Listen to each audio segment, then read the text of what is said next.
Okay, so thank you everyone for joining. We might have some people trickling in. That's generally the case as the session unfolds.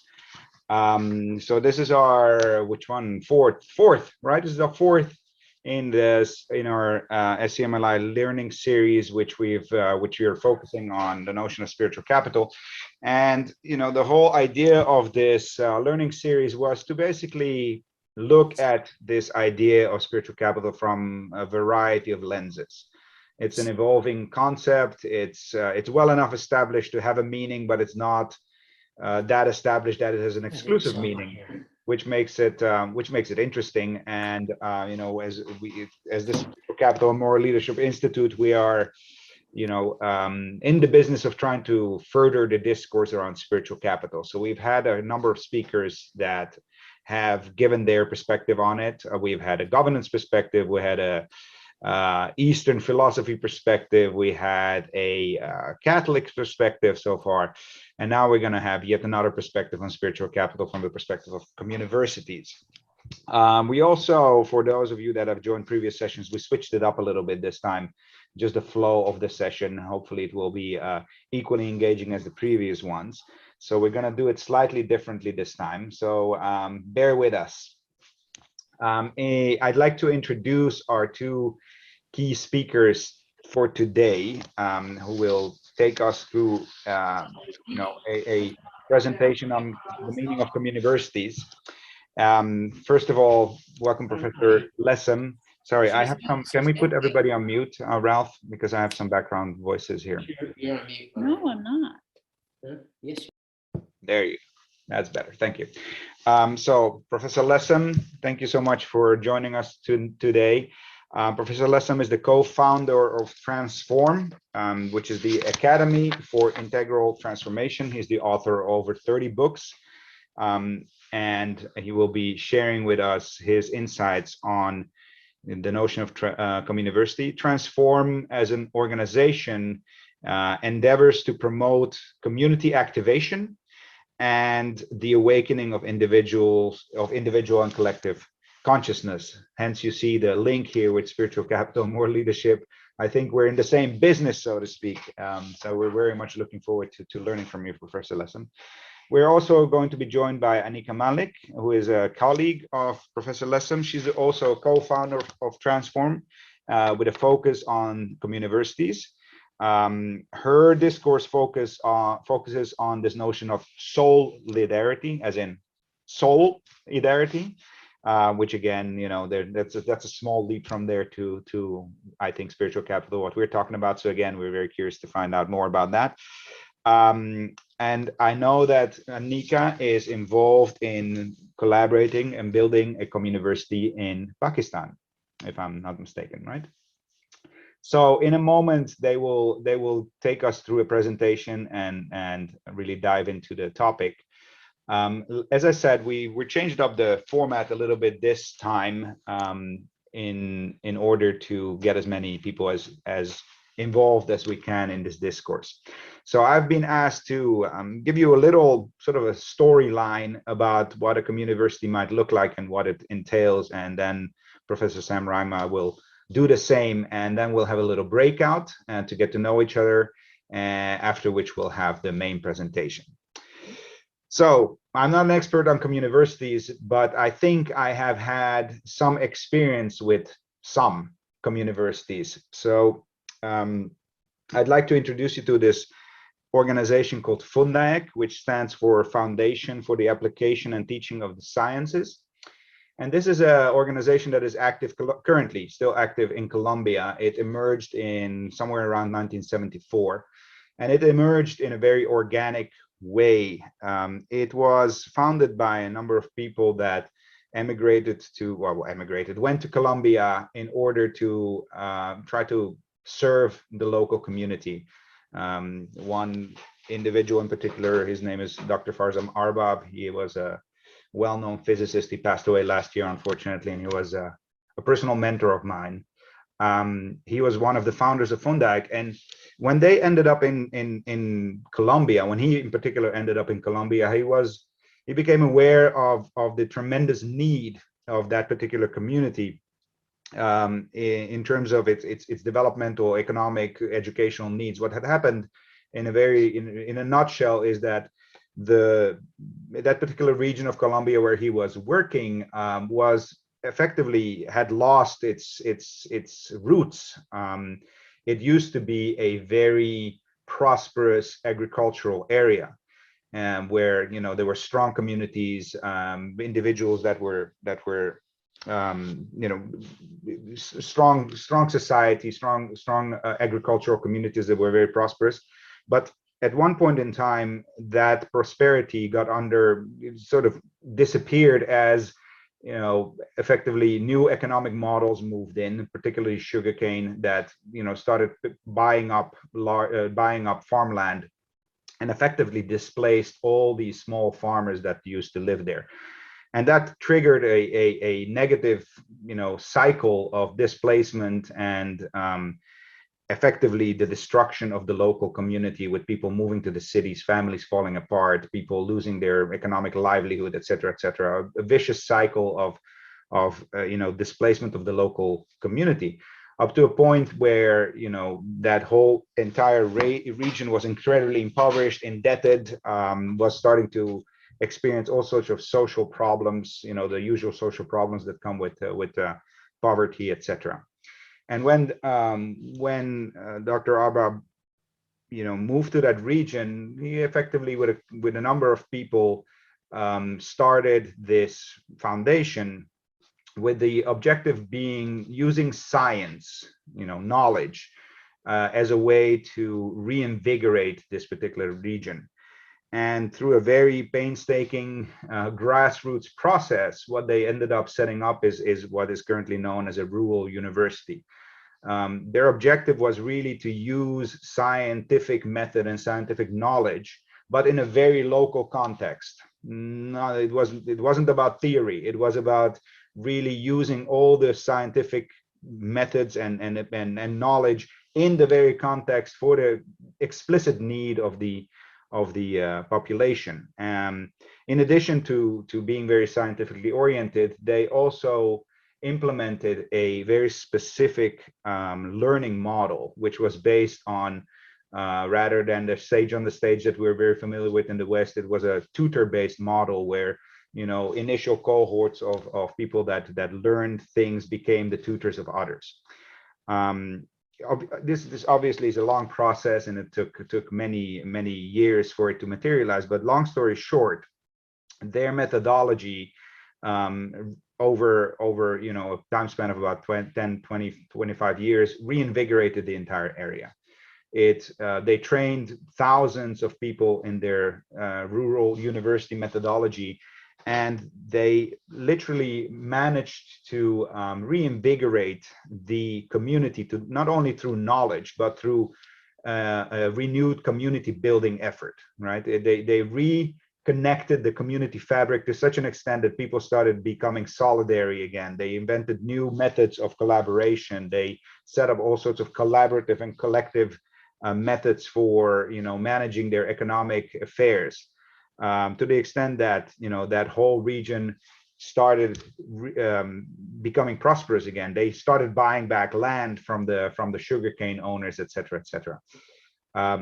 And this process eventually led to the recognition of Fundaik as one of the most innovative and most impactful learning methodologies out there, and it has been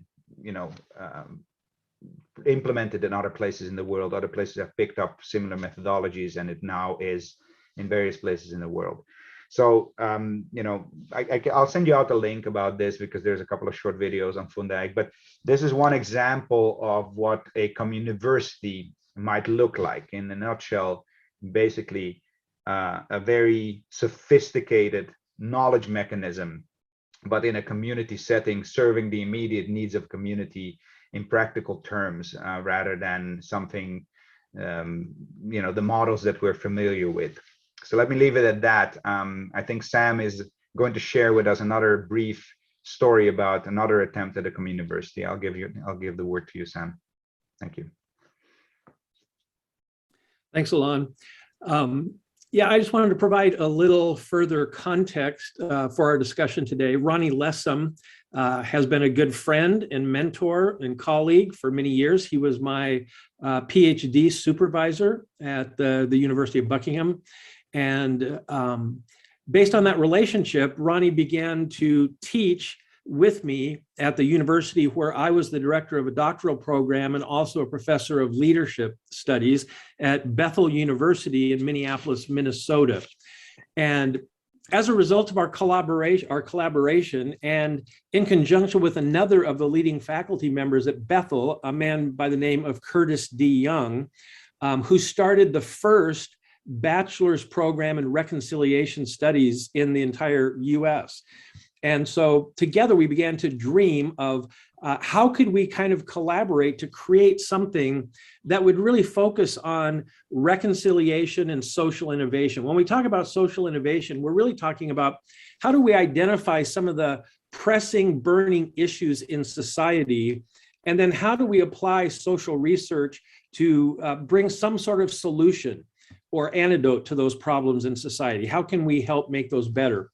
And so after a long period of brainstorming and collaborating, we came up with what we called the Institute for Reconciliation and Social Innovation at Bethel University.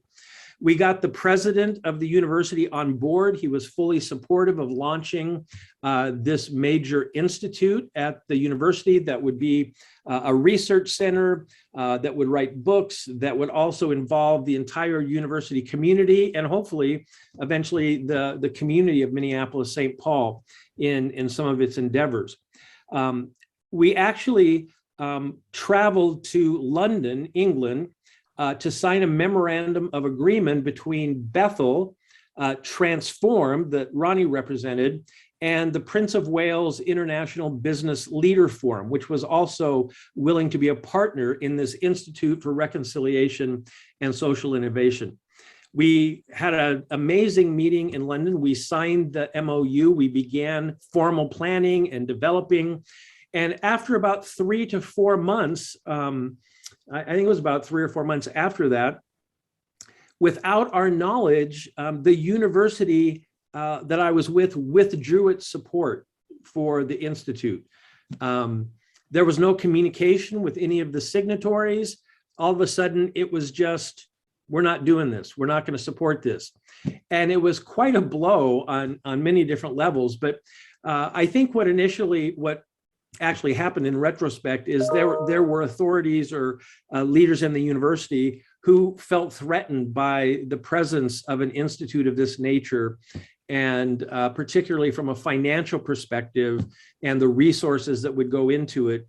And so they pulled the plug. And so our early attempt at kind of this embryonic form of a communiversity, after almost 1.5 years, maybe 2 years of effort and work and getting all kinds of collaboration going, just petered out.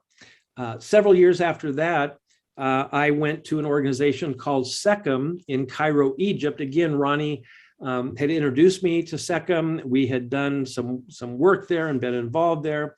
And after a series of events, I was invited to come.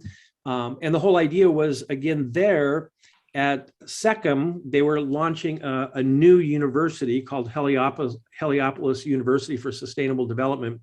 And I was supposed to launch a social innovation research center, again, kind of embedding spiritual capital and social innovation in this new university so that we could teach students how to identify burning issues in society, which in Egypt wasn't hard to identify burning issues in society, and then integrate into the curriculum a methodology for how do we address these problems rather than getting an education and going out and finding a job in the neoliberal economic world.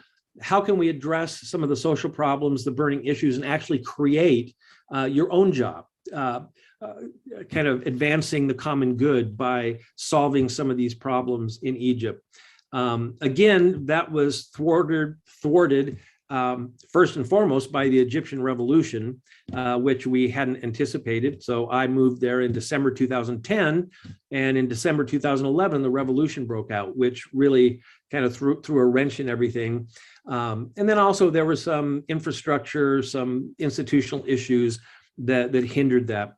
But again, that just kind of sets the context that, you know, this whole idea of a communiversity and involving a community in kind of a learning model and trying to advance the common good and address the needs of society. It's not easy. There are a lot of forces that seem that kind of work against that kind of institution. So with that as a little bit of context, I'll pass it back to Alon. Thank you. Thank you. So I hope that gives you a little bit of a sort of a starting point to internalize this idea of communiversity, which is, you know, I'm guessing is a new word for many people, but I think you'll have an intuitive understanding of what it might imply. And obviously it's a model, it's an idea, it's a conceptual framework.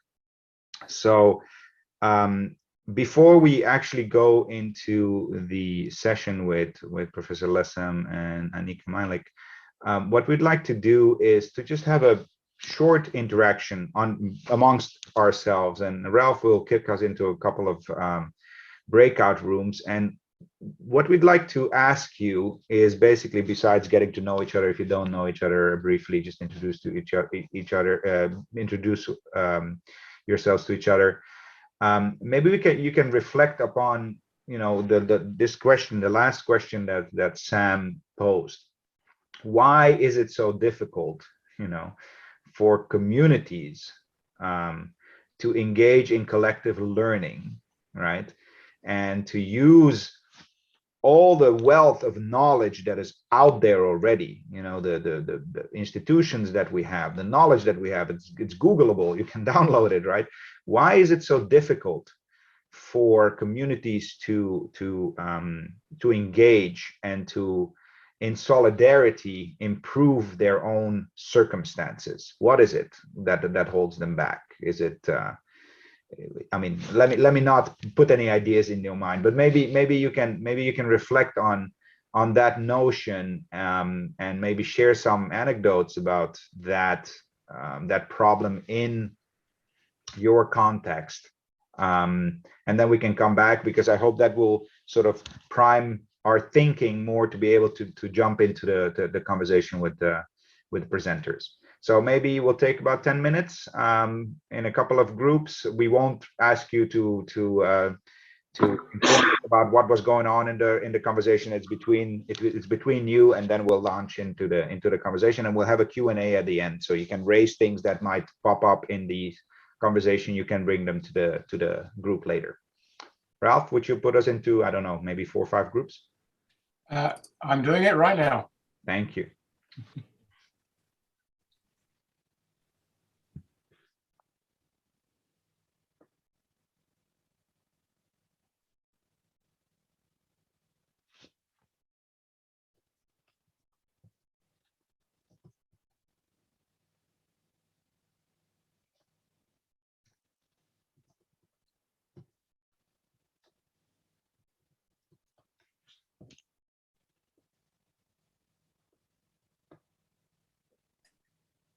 May and Alexandra, you need to say yes to join your groups. Alex is telling me she's having difficulties with her connection on the side, so maybe just assign her, maybe it improves.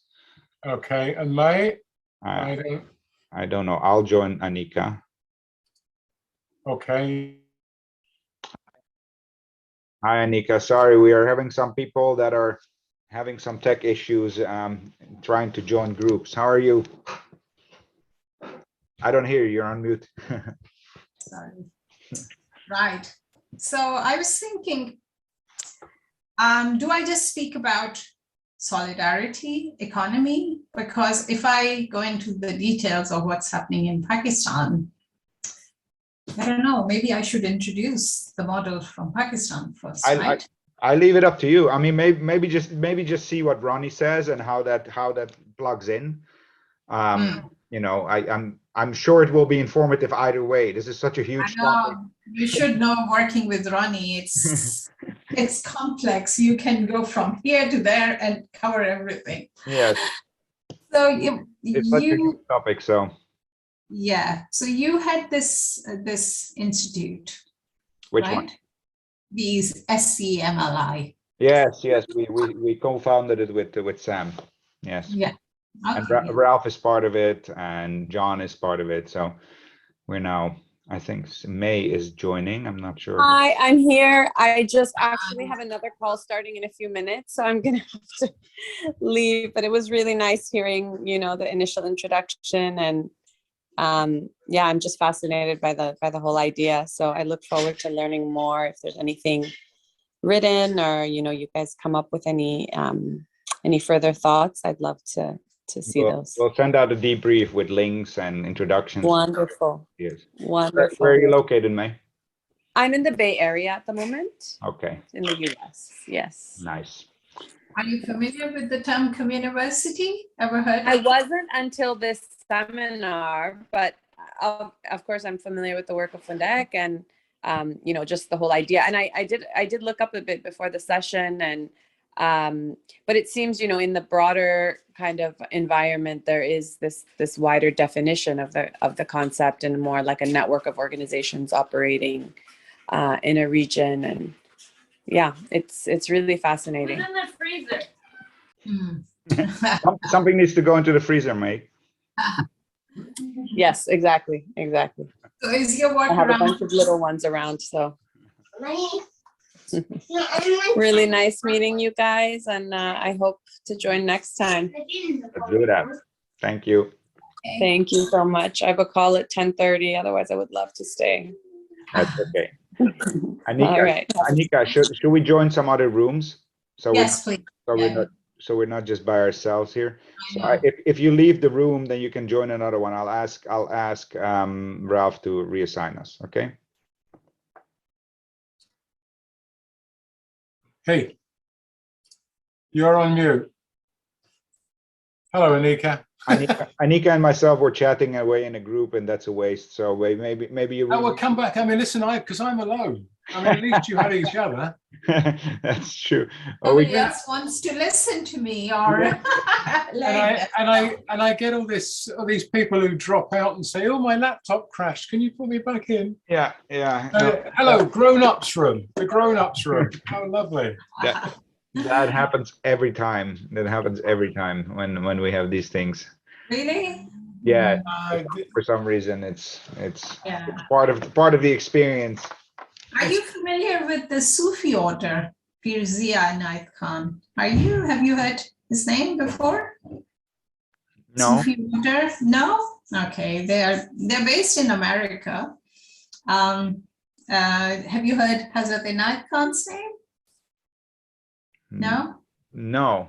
No, okay. So I'm part of a Sufi circle. Mhm. What I was going to say here was that we meet over Sundays, like Sunday evening, and there are about 400, 500 people. You know, it's crazy. Wow. Yeah, this here. Oh, Johan, you've gone again. Johan, what are you doing? Listen, Zoom and I are struggling with you. What? I'm sorry. You know what? I had to get off my thing and go back on. So do you mind putting? Sorry, Ralph. So I'm going to ask you to go to room 3. All right? Are you ready? Thanks very much. Sorry. Goodbye.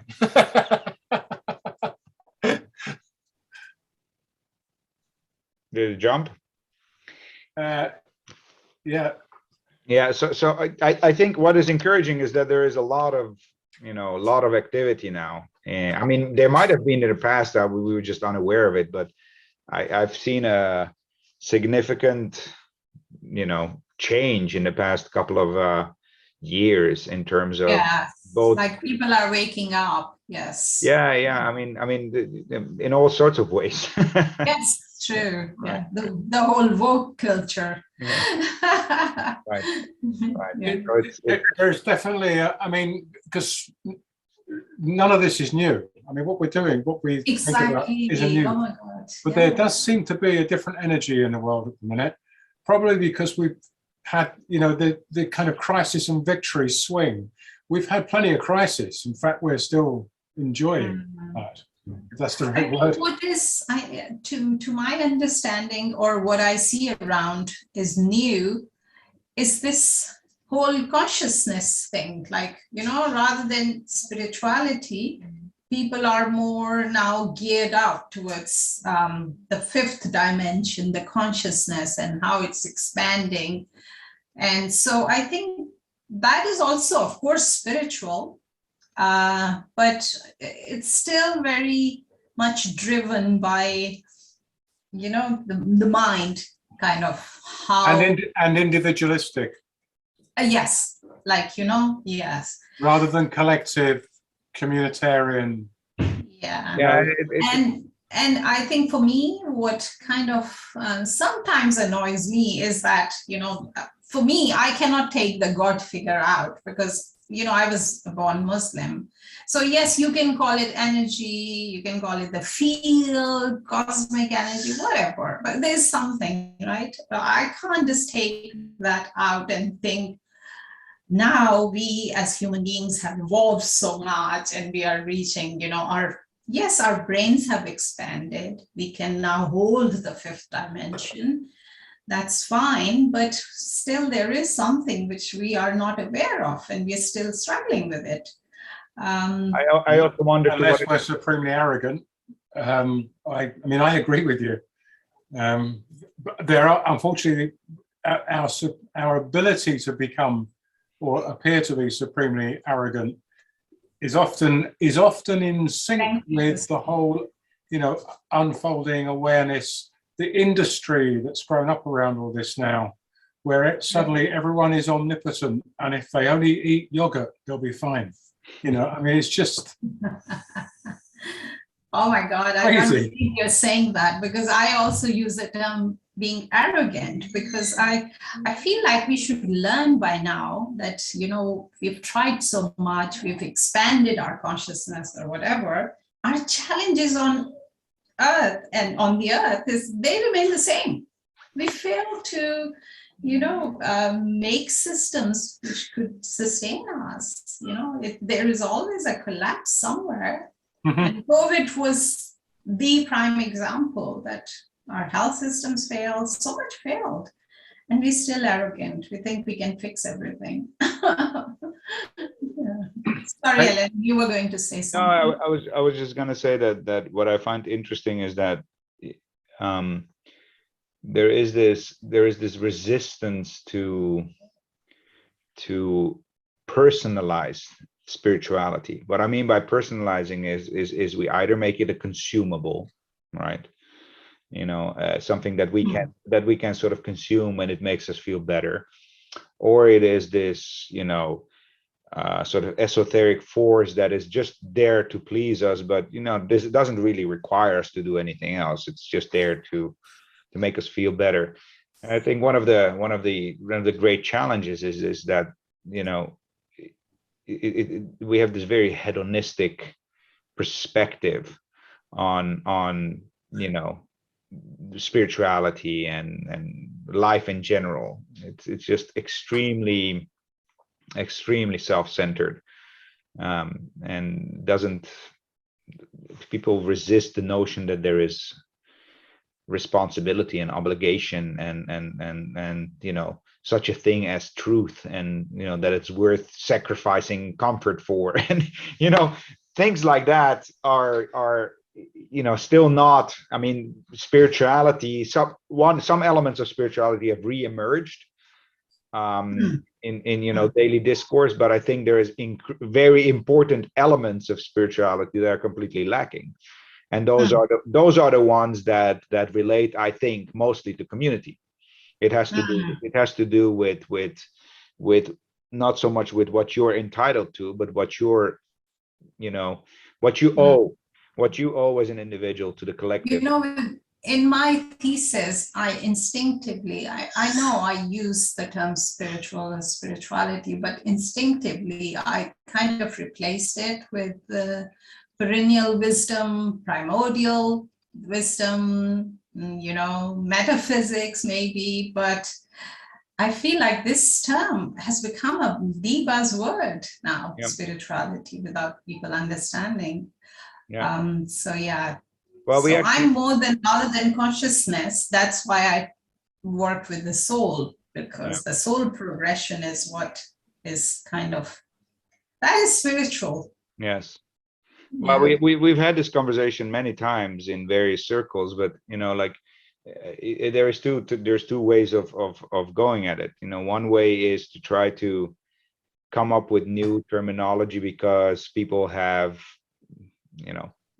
either misconstrued or shifted the meaning of certain concepts, which it's a valid approach. I'm not saying it's a bad approach.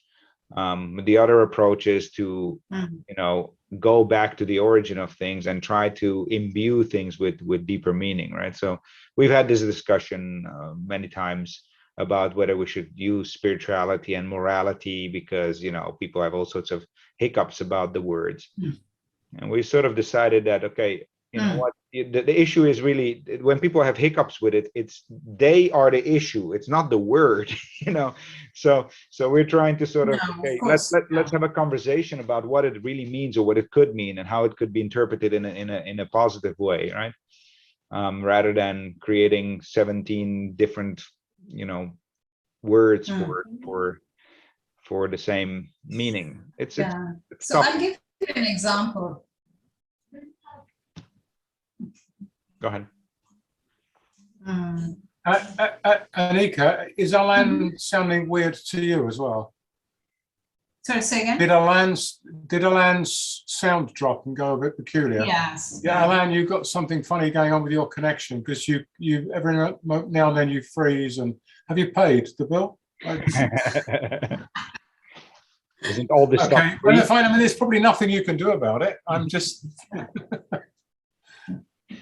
Sorry, Anika, you said I'm going to give you an example, and I interrupted you. And we've got 3 minutes before I'll bring people back in. Right. No, I was going to say that the region I've come from, it's more mystical. People don't even use the word spirituality, because, but they do everything very spiritual. They're very, very connected to their souls and to the cosmic soul as well. So maybe, yes, terminology I know is an issue because of all the spiritual consumerism, as you rightly said. Otherwise, they actually use in like Pakistan or India, that region, it's more mysticism. It's about metaphysical. It's about intuition. People are familiar with that. Yeah. And that sounds very true to me, because I'm, from that soil. So I understand it differently. That was why I chose solidarity, like soul, because I thought, okay, I'm coming from a Sufi tradition as well. And we spend our entire life working on our souls. So yeah, I'm just thinking maybe this new word I've coined, maybe that can become buzzword one day. Language is fascinating though, isn't it? Because when I say to my daughter spiritual capital, she completely freaks out, because they feel like oxymorons. I mean, they and juxtaposed with each other, it just gives her a brainstorm. The only thing I'd say about that is it also means we have some very long and interesting conversations. Mm-hmm. Right? So there is something about the language we use that has to be accessible and at the same time needs to be provocative enough to engage, I think. I'm going to ask everyone to come back now. So they're going to start filtering in, and life's too short. I'm sorry. A good conversation. Yeah, they'll start filtering in. There'll be people who jump straight back in because they think they're missing something. And there'll be others now complaining that they're being sent back. Such is life. Hey, yeah, there you go. Yeah. That's what happens. You hold the omnipotent reign of the This is Zoom the magic power. mouse. The magic mouse. Oh, yeah, go back. Here they comes. See, the compliant good people come back first. Always good people. Well, and Ralph, based on our conversation, we needed to hear that. So Oh, wow. we're all very compliant and successful, and we're glad to be recognized. So thanks. That's quite all right. I think I feel very set up suddenly.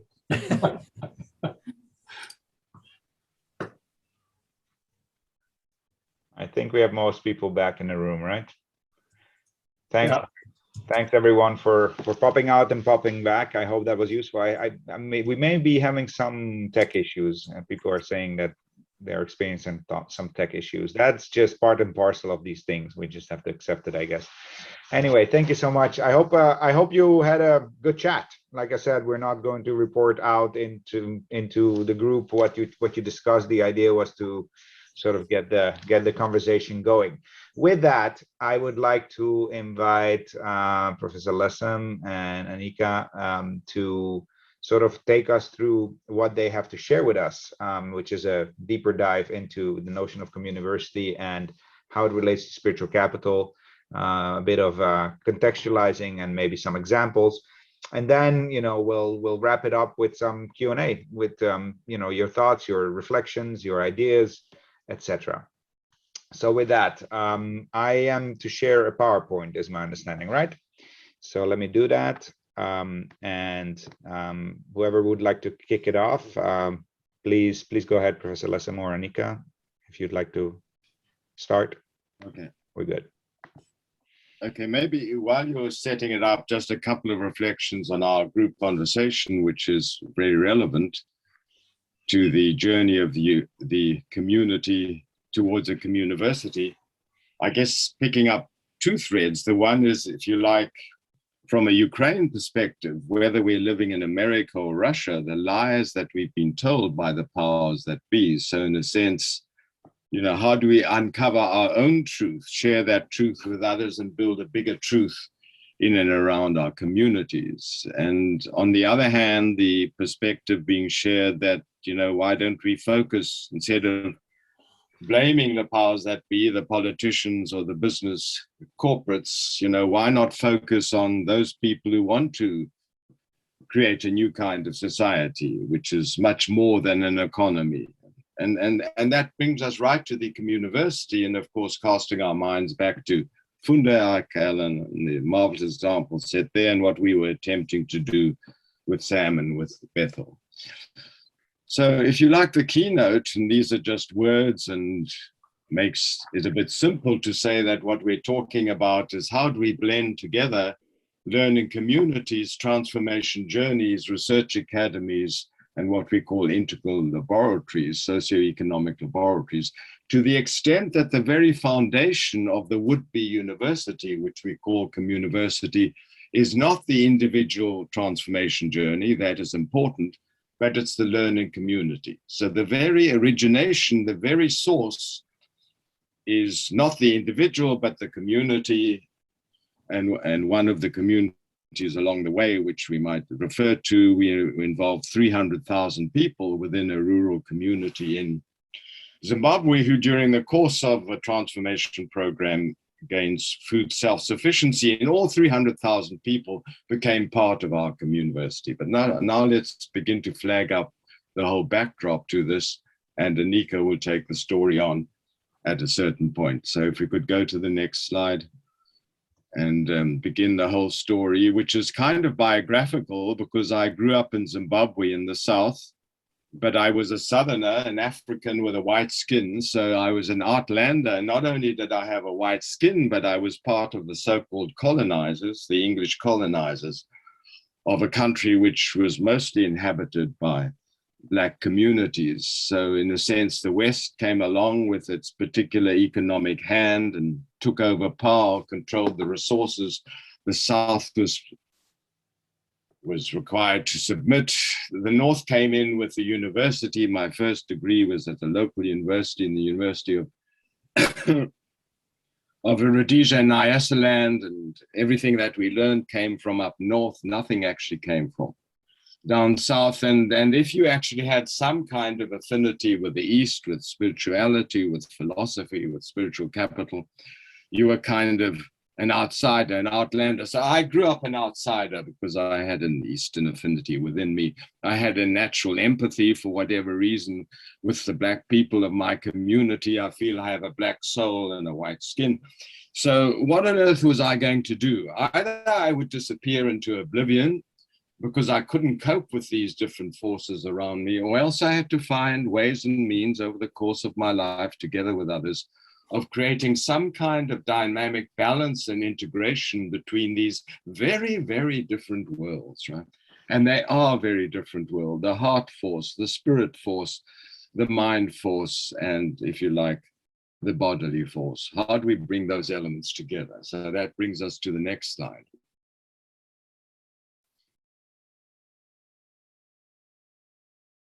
So the kind of revelation which was dawning upon me as I was pursuing my economic studies as an individual, the local university, and then I would go on to the London School of Economics, Harvard Business School, all of these reputable institutions, is that, if you like, the divide or the potential integration within the self, body, mind, heart, and soul was reflected in the wider society. That when you looked across to Africa in the south, or to Latin America, to Europe in the north, to the Americas in the west, and to Asia, you had a kind of mirror reflection of these different elements of the human psyche. Obviously not pure and simple, because every part of the world has all the worlds within it. Even where I grew up in Southern Africa, you had the mind force, you had the force of the spirit, you had the bodily force as well as the heart force, but there was different degrees of emphasis. If you went out west towards America, the spirit of enterprise was on every corridor. And if you went to the east, you'd hear much more about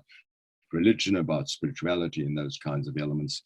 In the north, the more cerebral kind of, and in the south, nature and community. So you begin to form this idea that actually societal organisms mirror the human psyche, potentially, not of course, actually. And then in between, and we'll come to this next, was the organization. So if we go to the next slide.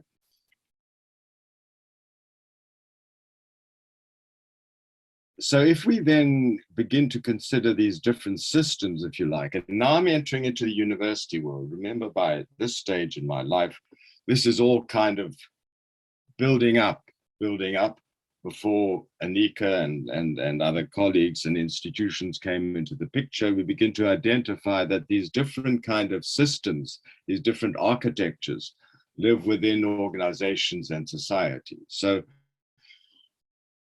if we, in a sense, move into the current day and age where everybody is talking about social enterprise and social entrepreneurs and this kind of thing, which, as Sam knows, I'm allergic to, because to me, this is perpetuating the basic problem we have, which is excessive individualism. So instead of having business entrepreneurs, you now have social entrepreneurs. Well, to me, that's not the answer.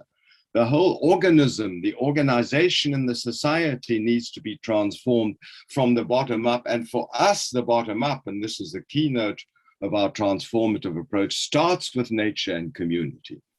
It doesn't start with some isolated individual sitting in some village. It starts with their nature and community. That is the source of origination, what we call the grounding. But it doesn't end there, because to develop a society, to evolve, to transform, the self needs to meet the other. The local needs to meet the global. The one culture needs to meet another. So to, in a sense, foster development, you need this local global interaction, which happens through culture and spirituality, hence spiritual capital. So you build on the grounds of nature and community through a wider culture, which also embraces nature, but takes it into the wider world. Those are, in a sense, the two acupuncture points of any enterprise in society, as far as we are concerned. But because they're buried in the south and to some extent in the east, of course, the east has been rising for a long time, but in the south still remains somewhat buried. The north and the west take over control and create massive distortions, corruptions, lies in the world. Back to Gary's lies. They lie to us because they're disconnected from nature and community and culture and spirituality. Having said that, in our integral perspective, they are all important. We can't throw them out the window. We need our science and technology, as Fundeak did. We need our finance and enterprise, but the North and the West need to build on the rest. This is our mantra, not the other way around. Right? So that self-sufficiency, a notion of the developmental, come prior to the knowledge-based economy and, if you like, the life-based living economy. So if we move to the next slide, we're building up progressively towards the Communiversity. As you can see, we started off by recasting enterprise and economics and research and development on our way towards the Communiversity. So at the center, of course, is the moral core. At this point, if you like, we'll give you one set piece where our Communiversity embryonically is beginning to take shape, and Anika will reveal that to us in Pakistan.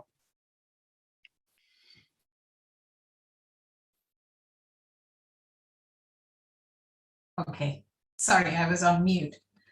So taking this story on from, so now we are in East, moving from South to East, which is culture and spirituality. So my journey starts from Pakistan. I was born in Pakistan, of a Muslim background as well, now living in the UK. And I looked around and I would see that my community is quite behind. It's like very insular. Sorry, I should also mention that I'm Muslim, but I follow the Sufi tradition, which is the mystical side of Islam, which taps into the deeper philosophy of Islam and life as well. So mostly universal values. So my own quest started when I saw that there is a divide, that when I'm in the Sufi circles, we chant and we are all happy people, we are giving, we are loving, caring, and outside I had my own business. It's business as usual. You can't even adopt the ways that were actually transforming me inside out. And I kept on wondering, how can these two become one reality? And that's when I joined Transform. And why I'm calling this solidarity was my quest was to find a financial or economic model which fulfills the need. I'm not talking about Islamic finance. This fulfills the need for people like me who are very spiritually inclined and I call myself an economic mystic. Is there something out there? So I found a model in Pakistan. This picture is of course, there's Ronnie. And then on my right-hand side is Dr. Amjad Saqib. He's the founder of an organization in Pakistan, it's called Akhuat Foundation. Akhuat means brotherhood. So the whole financial model is based on brotherhood. It's about, I'm your brother or sister, and we share our abundance with each other. So on the right, if you look at the pathways to integral solidarity, what I call, is I was looking for something which is based on compassion, on faith and sincerity and brotherhood and association and fraternity and spiritual brotherhood, basically, what means. So this this model is based on not self-sufficiency model, as I was looking for a community self-sufficiency model for my Pakistani community in the UK, because from an Islamic perspective, interest is haram, we call it, as in it's prohibited, that we should not charge interest on loans. So this whole model is based on interest-free loans. And it's not just interest-free, that's the wrong maybe translation. It's basically they call it benevolence loans. So people share, if I have abundance, then I share my abundance with you, to those who need my money. So I give loan, which is not just interest-free, it's a loan out of compassion that you need money. And I'm talking about Pakistan, which is of course a poor country, and a loan like up to even $100 would actually let a micro entrepreneur start their business or, be self-sufficient. So this model started from, this is a story of a model which started from giving out $100 loan to a woman. For 6 months, she comes back and she returns the loan. She says, I don't need charity, because as Muslims, we give a lot of charity as well. And it's mostly about charity, giving charity because people are poor and needy. So she said, I don't need charity. I just needed loan. And here is your money back, because now I'm self-sufficient within 6 months. Can you imagine, just $100? So the story started from $100, and it is now the organization has dispersed loans up to 100 billion rupees, which is about $800,000, I think. And they have given loans to up to 4.8 million families. So the mapping I did was, it starts from compassion. It's about ihsan, we call it. It's about spreading beauty, virtuous beauty around.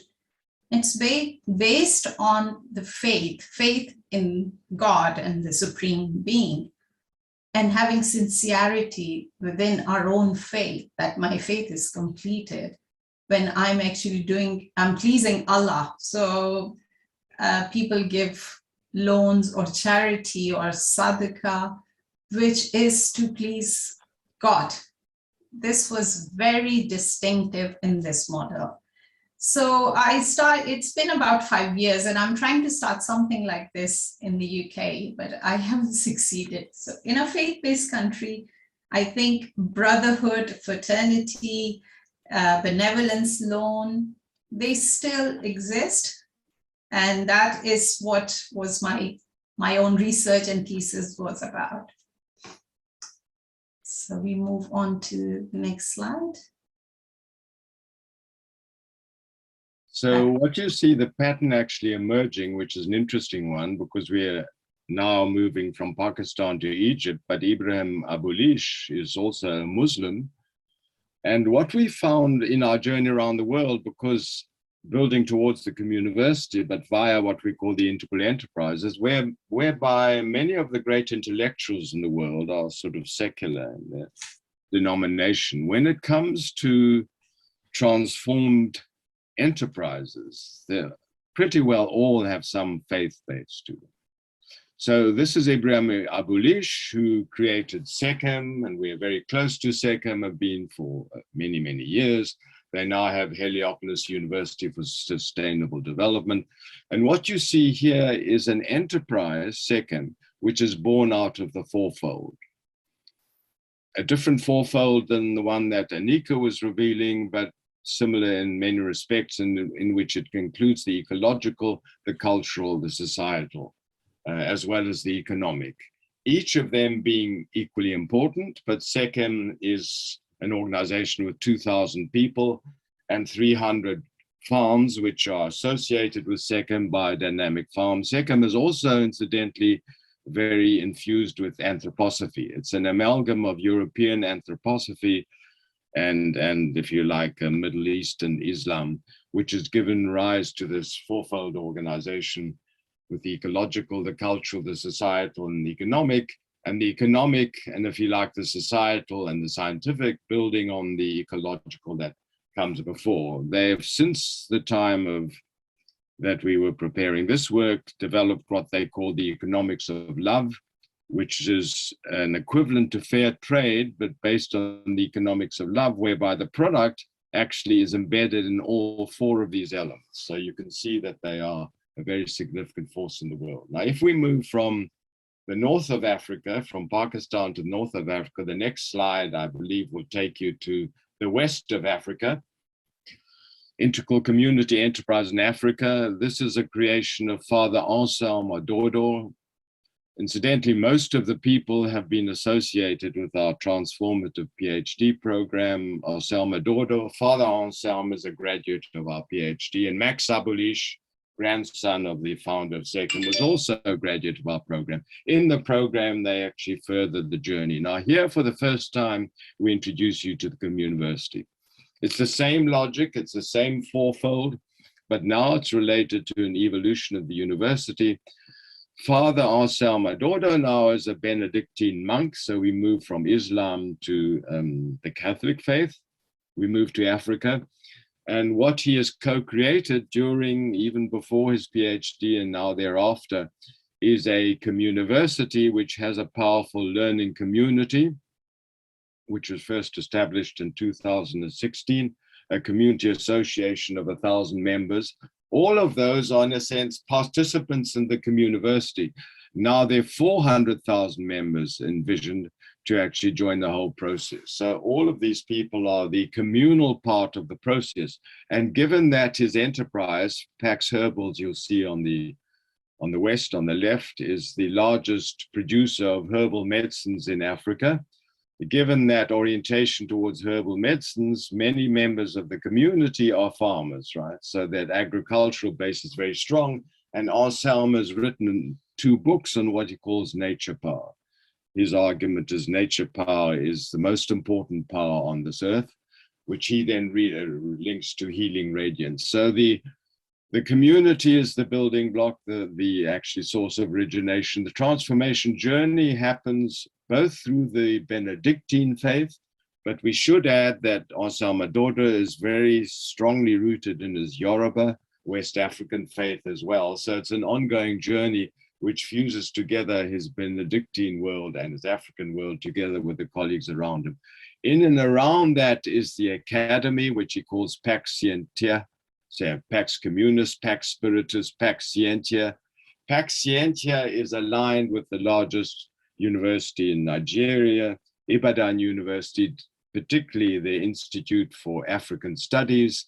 With the Institute, Pax Herbals Transform and Ibadan created in 2017 their first transformation studies program. Incidentally, transformation studies is not for individuals, it's for communities. So every individual on the program, they're now into the 4th evolution of the program, has to bring their community into the program. So it's a community program in transformation studies, which then in turn interacts with the farmers and is actively promoted by the Minister of Education. And then, of course, you have the laboratory, which really is almost the central axis, which is Pax Herbals as a laboratory. It's both clinical medicine and community medicine combined, well known throughout the whole of Nigeria and the wider world. And all of these elements interact to form an emerging communiversity. If I'm being honest with ourselves, the weakest link at the moment still is in the north, which is the Research Academy. All the other 3 elements are alive and well, but we're still working on really developing the Research Academy, because Anselm Adodo's initial inspiration was to develop communitalism as an alternative to capitalism, and this is still work in progress. So if we come on to the next example, we will see another case in point where we're similarly working on communitalism, which is in my home country in Zimbabwe. Now in Zimbabwe, we are working together with a new university, MSUAS, Manicaland State University for Applied Sciences, which is in the mountain area of Zimbabwe, which will be the host research academy. Buhera happens to be my own home village. That was where I was born and bred. And it so happens one of our PhDs by the name of Dad Shumba Taranika also comes from Buhera. There he is in the hat in the picture. And Buhera is very actively becoming a learning community, which together with Joseph Village on the left, now Joseph Village is a phenomenon because the person from Joseph Village who's working concertedly with us is the chief executive of the biggest multinational company in Zimbabwe, which is Econet. So he's the chief executive of Econet, which is our laboratory, but he's also a son of the soil of Joseph Village, together with Buhera, which are learning communities. WEF is another one, Musuas is a research academy. Providence Human Capital, another graduate of our PhD program, has actually created an integral enterprise, actually rooted in something called Chitubu. Chitubu in the local Shona language means oasis. It's an oasis of health. They're in the business of health, providence, and financial capital. All of those together come together, and we are now, as of next May, actually seeding our master's program in integral ecology, with both Nika and I will be working on. The master's in integral ecology will actually bring the emerging communiversity to life in Zimbabwe, rooted in communitalism, linked with Joseph Village and Buhera, and we'll take that story on. Now, it also so happens that the master's in integral ecology is ourselves working very closely with our colleagues in the United States of America, in Maryland, at Mount University, because they are a Catholic university. They're closely aligned with Pope Francis. Pope Francis is the person who came up with integral ecology. We're building on Pope Francis. We'll be in Florence in 2 months' time to establish that connection. We'll bring Italy into the fold. So this is how the story goes on around the world. The next port of call, which we will quickly go through, not to take too much time, but if we move to the next slide. I've been working for 20 years in Jordan in the Middle East, and we've been working with our Jordan colleagues to develop a model of a communiversity, which is called the Tanweer Communiversity or ecology, with each of the key elements: the learning community, the transformation journey, the research academy, social laboratory. It so happens we've been working for 20 years with a set of medical laboratories to develop them as an integral enterprise. They're called med labs.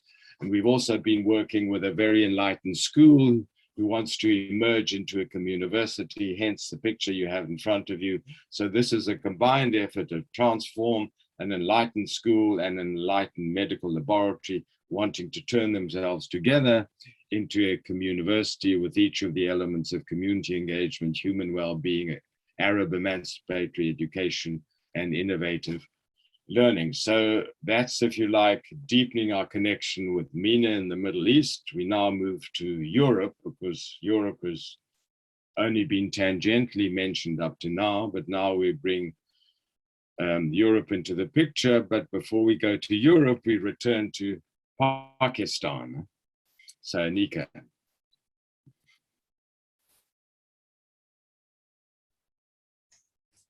Yes, and not particularly to Pakistan. What was missing in Ahud's case, as I identified, and Ronnie has been talking about, for the South and the East, the North, or the research academy and knowledge creation and institutionalizing that knowledge, that aspect was the weakest in Ahud's case. So I came up with, as part of my own PhD, which is the process of holistic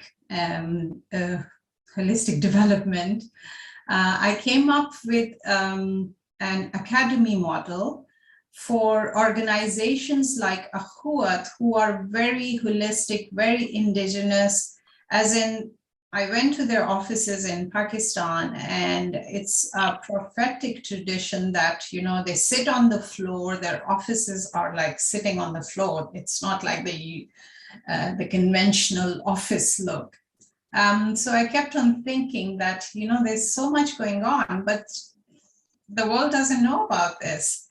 And also during the course of my PhD journey, and writing a book on Ahud, which presents Ahud as a case study of solidarity economy.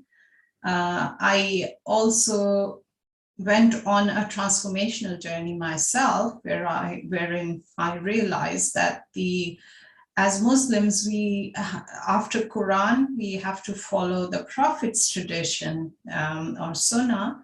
And I mapped the whole prophetic journey, which was, the Prophet was actually deeply rooted in his soil as a community leader. He was a merchant before the prophethood was revealed to him.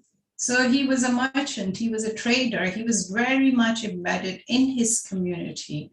So his journey starts from the community, and then he goes into a retreat. He goes into a cave where Angel Gabriel comes to him, and the revelation starts coming from there on. So he comes out of the retreat, and then he had to take a journey, as in migrates from Mecca to Medina. And also he took a night journey of ascension, it's called, which was basically, it's not a physical journey, it's a spiritual journey he took, where God revealed the 7 heavens to him, which is like, you know, his consciousness expanded to that level. So this is how I framed in the academy, which I called ISRA, the Integral Solidarity Research Academy, for researching all these new impulses I see around as spiritual. And Akhwat was one example, that the organization is very spiritual in its leaning towards the Islamic spiritual tradition of brotherhood.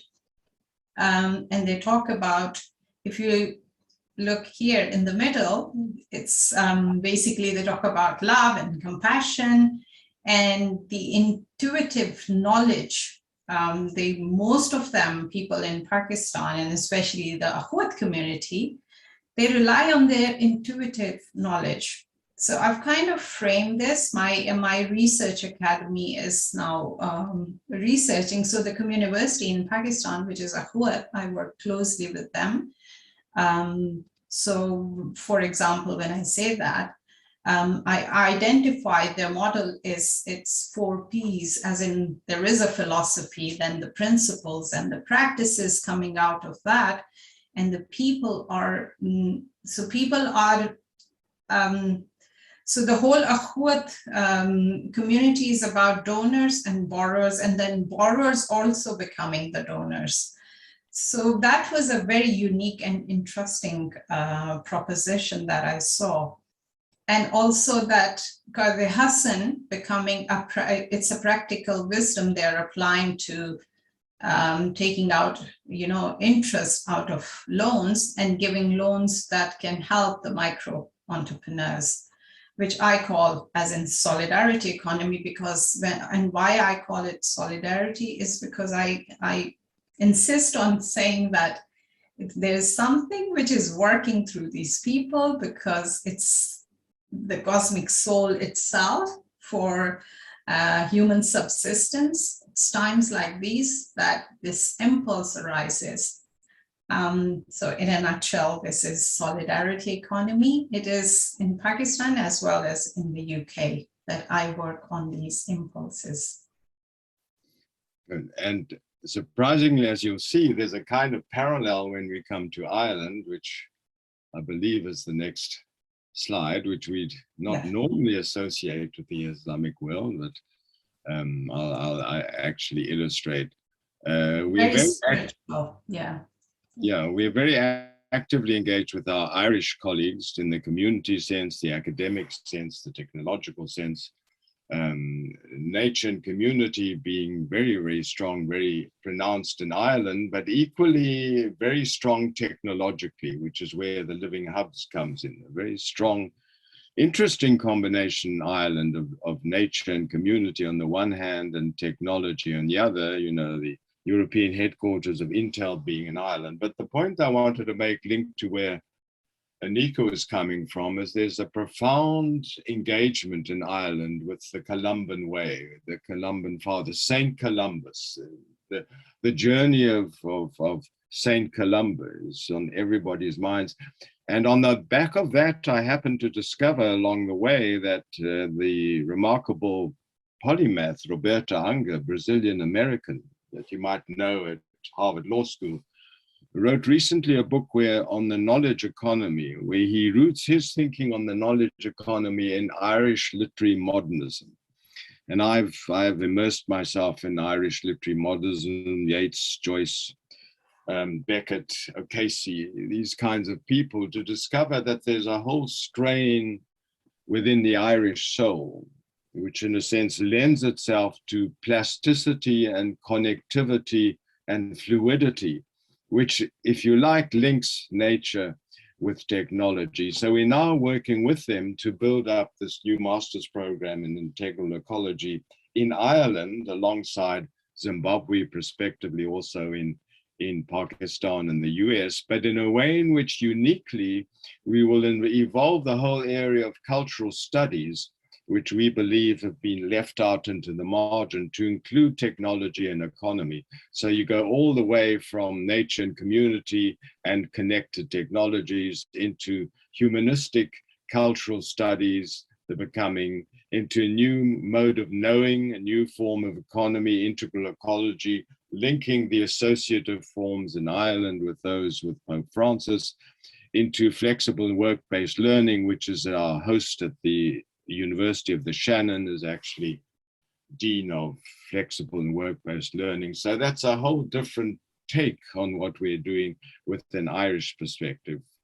And now we come, I believe, to the last slide, which kind of sums things up, hopefully. What we haven't stressed so far, which is an absolute keynote of what we're doing, is the Communiversity is not just a nice thing to have. The Communiversity, which came late in the day, remember we started the journey, at least in our publications, well, in fact, with Managing in Four Worlds, which came out in 1997. But then in the new millennium, in the first decade, we published our Integral Enterprise, Integral Economics, Integral Research, Integral Development. And it's only latterly, 2019, that we published the idea of the Communiversity. Why? Because you need a vehicle. How do you create a new kind of economy or enterprise overnight? You need a vehicle for that. And that vehicle is the Communiversity, which in a sense is giving rise to, it'll take more than one lifetime, but we're on the way, to new forms of economy to overcome the super destructive capitalism, and communism has died anyway. So there's kind of nothing left that's functional. So we want to give birth to four distinct forms. I see the one you've already heard, the solidarity economy from Anika, which has that eastern ring to it, communitalism, which has a southern ring to it, the sustainable economy itself, which has a western ring to it, and associative economics, which has a northern ring to it. So we want over time to give birth to these alternatives to capitalism rooted in different soils. And at the same time, we've evolved our notion of the integral enterprise, which some of you are familiar with, and which we've cited in this presentation, into a new form which we call a well-being association. Why do we call it a well-being association rather than an integral enterprise, or including an integral enterprise? Is because it needs a new form of constitution. And our reckoning is, as much respect as we do have and admiration for the cooperative movements around the world, we believe that the time has come where we need to move on to a new alternative form of enterprise, because the cooperatives, while alive and well in one sense, in another sense are on the wane. They're taken over by the corporate world, and therefore, and also they don't include nature.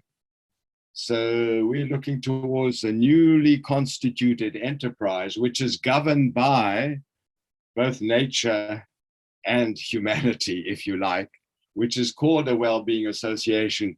And it so happens that many of the iconic organizations we're involved with, Ahuat in Pakistan, SECM in Egypt, Pax Herbals in Nigeria, Providence Human Capital in Zimbabwe, MedLabs in Jordan, are all in the world of well-being, health and well-being. So if you like, that's the climax to the story. Having said that with due humility, we've got a long, long way to go.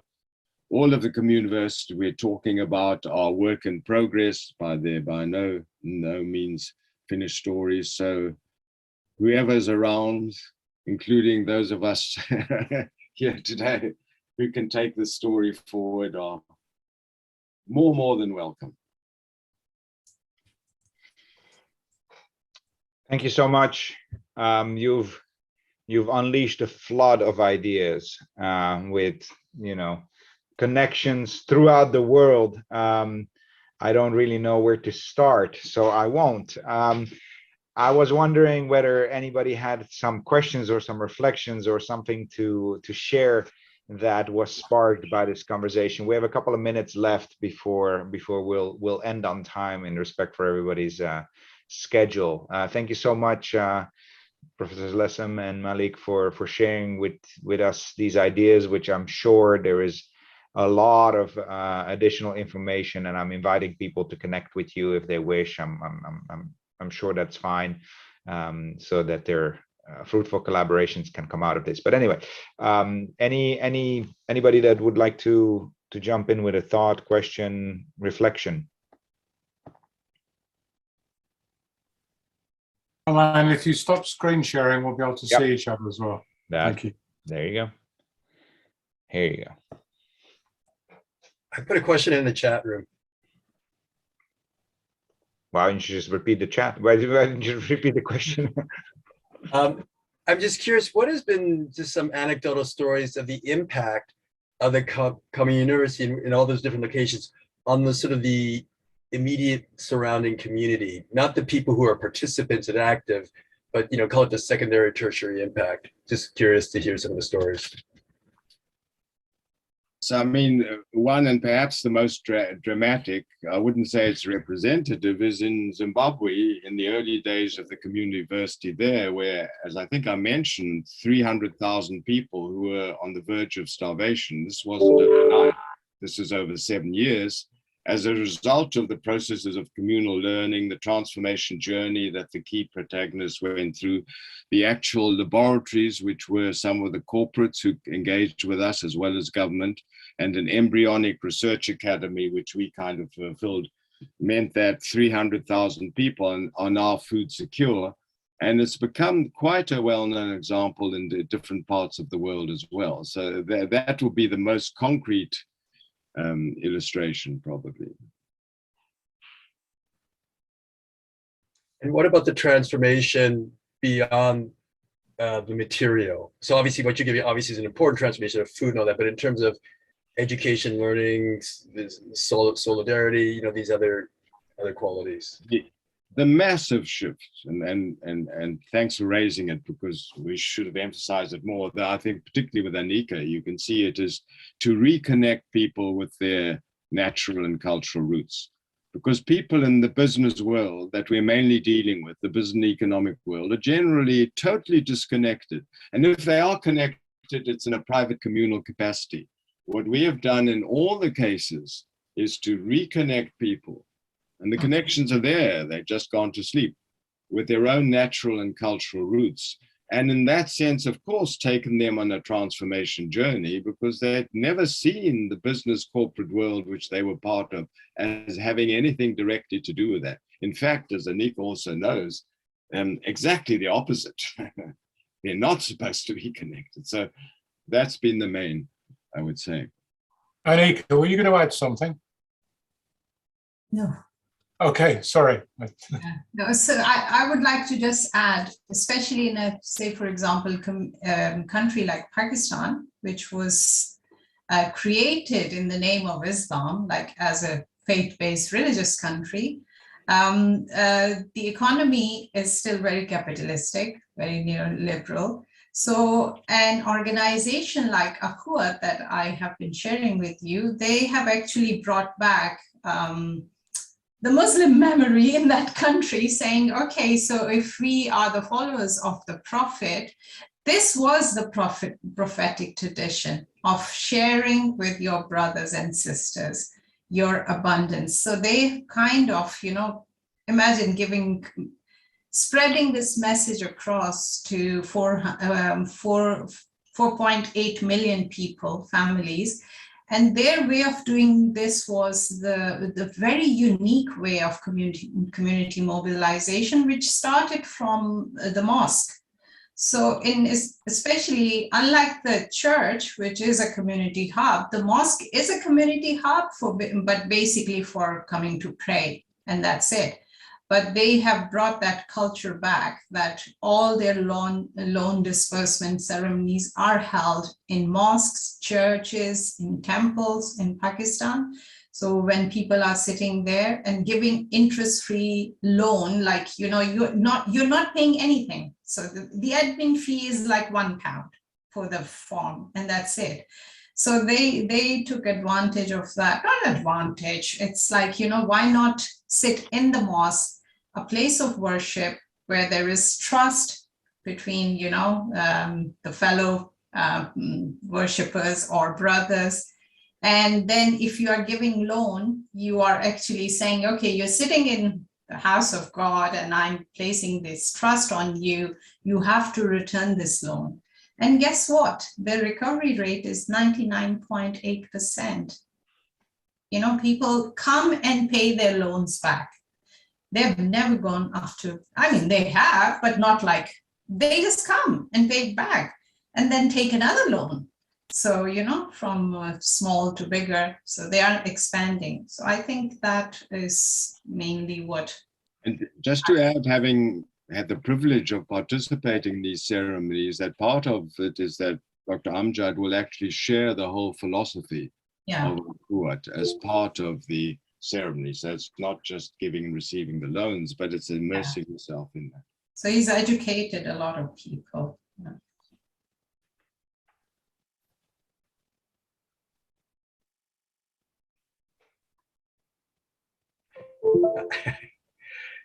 Please, anyone else? Yes, but I do have a follow-up question. But if no, please. But I asked 2 questions already, so I don't want to ask a third one, unless anyone else. Don't be shy. Are there any green shoots in the north or the west? Because if I think most of the people on this call are either in the north or west, and other than Ireland, or where do you see the challenges and opportunities in the north and the west? Well, starting from the west, we are now working with Mount University in Maryland, right, and hopefully Sam Reimer, that will reestablish the link which was broken. So, and I actually later this week I'm speaking to a fellow Lander Bishop, who's a Black American working in Watts in Los Angeles. He also happens to be an anthroposophist as well, which is a kind of link. But any further idea? And in Europe, it's the other place besides Ireland is Italy, of course. And Slovenia, Ronnie. Oh, Slovenia, I forgot. Slovenia is the one whole country that we've been working with. Thank you, Anika. Over many, many years. So Slovenia is another case. Where are you based yourself? In Canada, halfway between Toronto and Detroit. Oh, excellent. Yes. Well, I have family in Canada. Yeah. So, yeah. So, we'd love to do something in Canada. So we have 2 minutes Here's left. your invitation, Johan. There you go. We have 2 minutes left, and I don't want to force anyone to go over our allotted time. So although I mean, the word spiritual capital has been mentioned a lot, but I mean the connections are all over the place, right? So I think people intuitively see those connections between this notion of communiversity and how that might relate to other concepts that we've discussed. It's very exciting to see that these things are coming together and that there is new language developing to describe, very essential realities that, unfortunately, and I would agree with Professor Lessem and Anika, that they are very unknown in the West. I mean, maybe that's one of the reasons why people get so nervous around this terminology. We've just lost these traditions in many places, and we don't really. We have difficulty understanding how people can be motivated by faith and how they can be, how it improves their lives and their characters and their behavior and how it improves community life. So thank you so much for sharing this these insights with us. I think, on behalf of you, I'll extend the invitation for people to connect, because I know that you're looking for additional connections and people would like to collaborate or learn more. I think those channels are open directly or via us. What we will do is we will send out a debrief about this that sort of captures what has been discussed.